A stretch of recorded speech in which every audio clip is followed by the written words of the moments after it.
সকালের নাস্তা শেষ করে 16 শতকে কাশ্মীরি রোমান্টিক কবি দ্বারা আবিষ্কৃত ফুলের তৃণভূমি গুলমার্গের উদ্দেশ্যে রওনা হলাম। গুলমার্গে পৌঁছানোর পরে আমাদের গাড়ি পার্কিং এলাকায় দাঁড়াবে।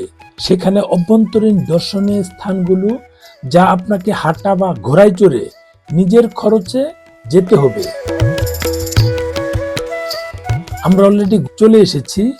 এখানে এসে গাড়ি থেকে নেমে আমরা এখানে কিছু স্পেশাল কাপড় নিব, কারণ গুলমার্গে আরো ঠান্ডা, ওখানে তাপমাত্রা মাইনাস সবসময় থাকে।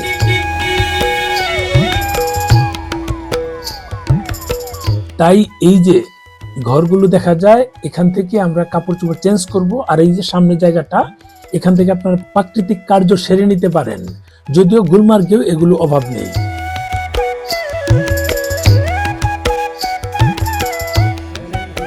আমরা সবাই এখানে এই বুটগুলো নিয়ে নিচ্ছি, কারণ যাবো যেখানে সেখানে আসলে দূরে জায়গা।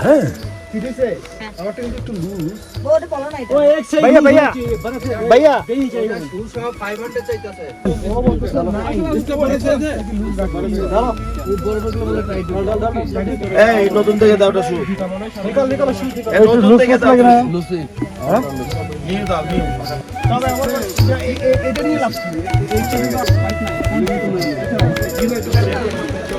আমরা এখন সবাই রওনা দেব। একেবারে তল্পি গুছিয়ে নিয়েছি।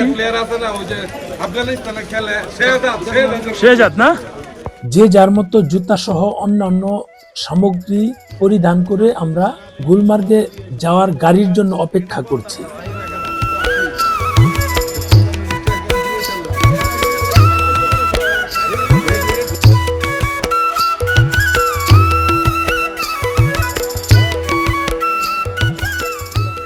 আমাদের গাড়ি চলে আসবে, তাই এখানে দাঁড়িয়ে আছি। পাশেই রাস্তা, এই রাস্তা ধরেই আমরা এগিয়ে যাব। এখানকার গাড়ি আলাদা আমাদের ভাড়া নিতে হয়েছে। আমাদের গাড়ি 3500 করে নিয়েছিল। আমরা দুটো গাড়িতে করে গিয়েছিলাম, দুই গাড়িতে 16 জন গিয়েছিলাম। এখানে এসে দাম দর করে নেবেন, তা না হলে ভাড়া বেশি নিবে।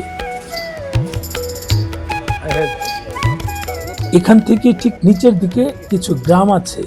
এটা কিন্তু গুলমার্গে যাওয়ার আগে যে বাজারটা, এই বাজারেই আছে এগুলো।